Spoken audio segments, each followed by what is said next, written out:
Imagina só, se toda aquela história do Egito, quando o povo de Israel vai até o Egito, depois tem as pragas e a saída do Egito, acontecesse hoje em dia com as redes sociais.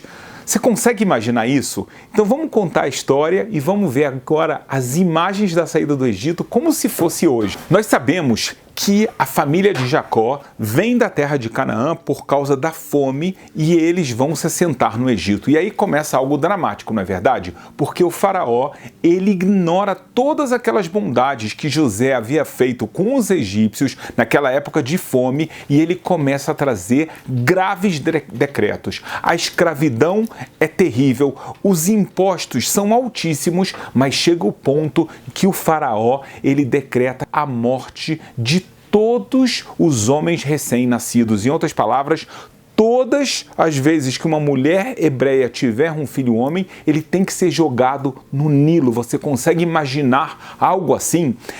As parteiras do faraó, que eram na verdade Shifra e Puá, eram duas israelitas, elas se recusam a cumprir as ordens do faraó de jogar essas crianças no Nilo e elas acabam sendo recompensadas por Deus. Mas então nesse momento o povo de Israel, que está sob escravidão, morte e sofrimento, clamam a Deus. Eles não aguentam mais. Nesse momento acontece algo fantástico. Moisés, que havia sido salvo pela própria filha do faraó, Bátia, e ela tinha criado ele no próprio palácio real do faraó.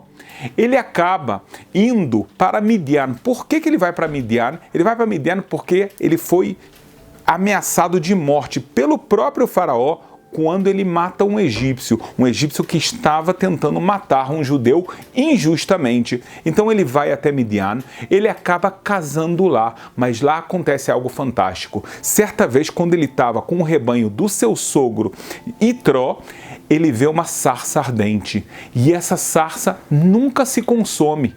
Há um fogo, mas ela não acaba e ele entende que acontece aqui algo divino. Nesse momento, Deus se revela para Moisés e fala: Moisés, você tem que ir até o Egito porque chegou a hora que eu vou retirar o povo de Israel de lá. Moisés pergunta: como eu vou me apresentar, como eu vou falar quem é você? E Deus revela então um nome fantástico: Ehyeh Asher Ehyeh. Eu sou aquele que será.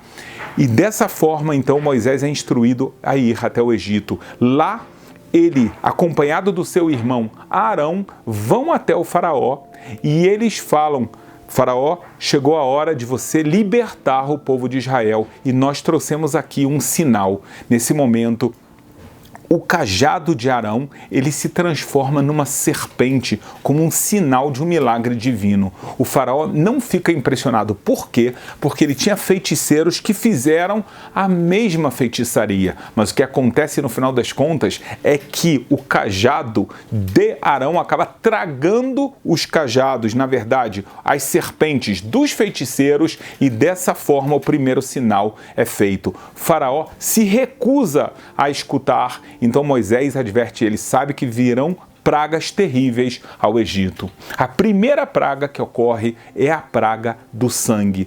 Quando todas as águas do Egito viram sangue, não somente o Nilo, ele apodrece, os peixes que estão lá acabam morrendo, um cheiro muito ruim, mas principalmente não há água para os egípcios consumirem. Então a situação é dramática porque eles não tem como beber água, eles estão com medo de tudo aquilo que está acontecendo pela primeira vez no Egito. Até mesmo o Nilo, que era considerado um deus, ele foi vencido e eles não sabem mais o que fazer. O faraó ainda não se impressiona, então vem a segunda praga, que é a praga das rãs.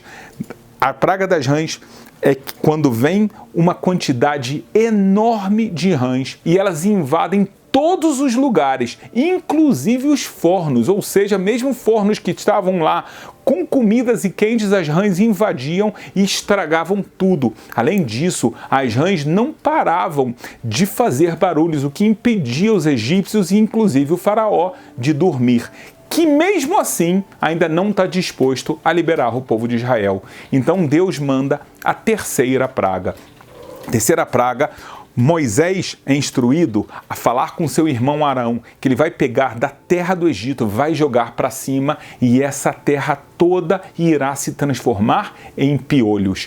Piolhos que vão atormentar todas as pessoas que estão com uma coceira, com feridas, com dores que eles não conseguem suportar. Essa praga acontece algo muito interessante, porque a cada praga, o faraó, ele pedia para os seus feiticeiros fazerem também a feitiçaria, só que aqui eles não conseguiram fazer. E nesse momento os feiticeiros do faraó falam para o seu mestre: isso daqui tem o dedo de Deus, isso aqui é uma força sobrenatural que a gente não conhecia até hoje. Por favor, acho que vale a pena você pensar novamente nos seus passos. Mas o faraó não se dá por vencido e ele endurece o seu próprio coração. Então vem a quarta praga, que muitas pessoas traduzem errado, pensam que na verdade vieram moscas, quando o termo bíblico é Arov, que significam feras.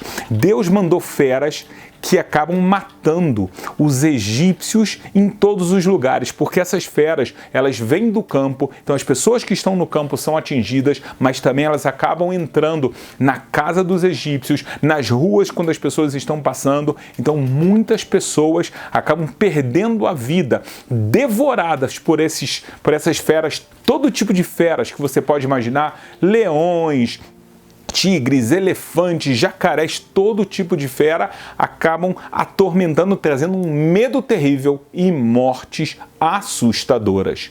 A quinta praga que chega, ela é diferente das outras, porque é uma praga que vai atuar na economia do Egito. Em outras palavras, vai atacar somente os animais que estão lá no Egito. Essa praga, que é conhecida como a praga da peste, ela é descrita como uma praga que assolou muito dos animais, causando muitas mortes dos animais, e no lado egípcio a ideia era que prejuízo financeiro, tanto pelo valor de cada animal, quanto porque os animais eram utilizados para agricultura, para muitos trabalhos que eram feitos na antiguidade, então o prejuízo é gigante. Essa é a última praga, onde o faraó ele tem a força de endurecer o seu coração.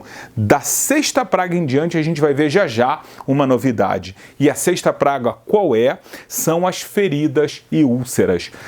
São feridas que elas estavam assolando as pessoas do Egito, a ponto que aqui o faraó ele fica isolado, porque os seus conselheiros, os seus feiticeiros também estavam sofrendo dessas úlceras, também dessas feridas na pele, então eles estavam sofrendo muito, eles não tinham força nem capacidade de ir até o faraó, que também estava sofrendo com isso. Mas aqui é um primeiro momento que ele fica isolado.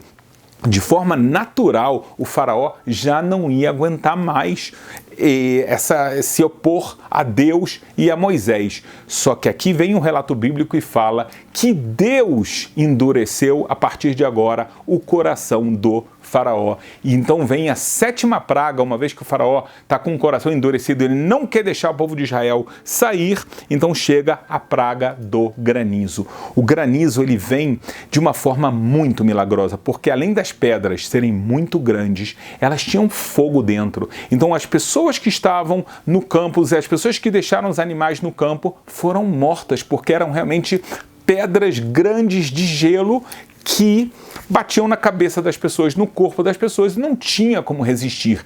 Mas além disso, depois que essas pedras caíam no chão, elas produziam incêndios. Então as pessoas não entendiam nada. Você tem uma pedra de gelo e dentro dessa pedra de gelo você tem fogo lá dentro.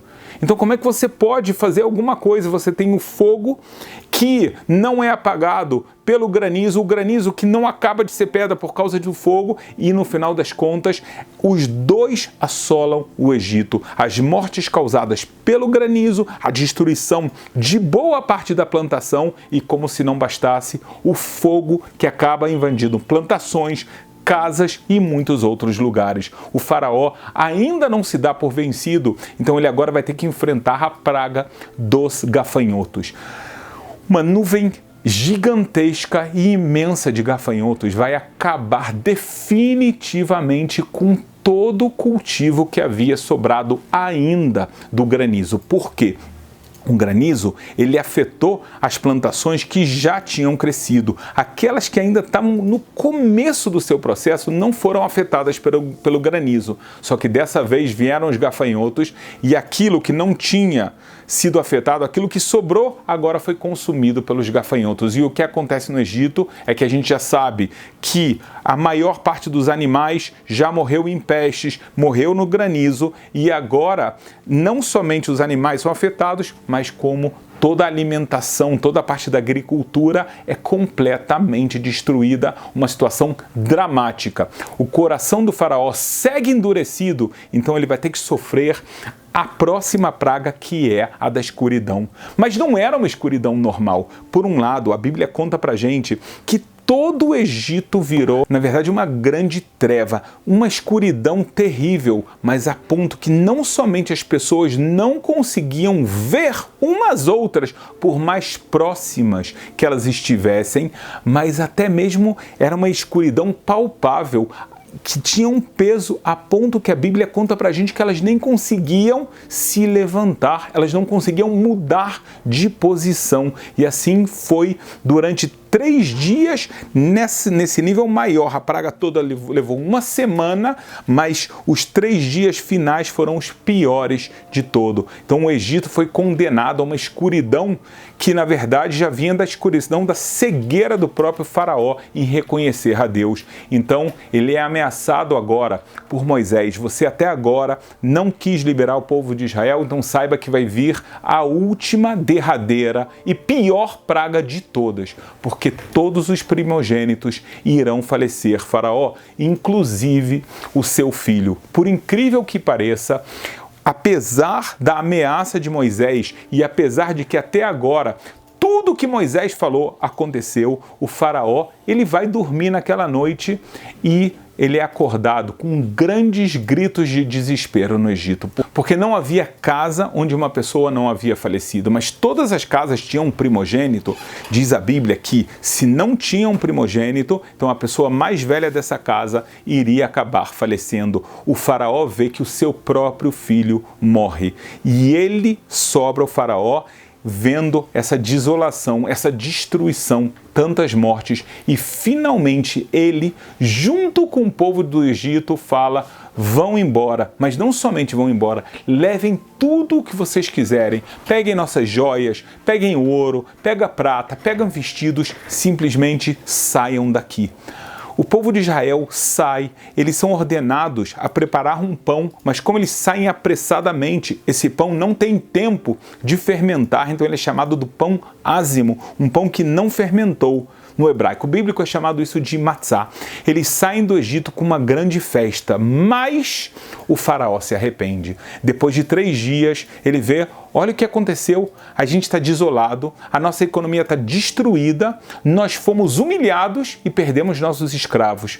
Eu estou arrependido. Ele convence o seu povo a perseguir os israelitas com o intuito de trazê-los novamente. Então ele vai e organiza rapidamente o exército e ele se coloca na frente de todo mundo e perseguem os israelitas no deserto. Nesse momento, algo dramático está acontecendo, porque o povo de Israel chega em frente ao Mar de Juncos. Não é Mar Vermelho, tá? As pessoas chamam de Mar Vermelho de uma forma errada, se chamava Mar de Juncos.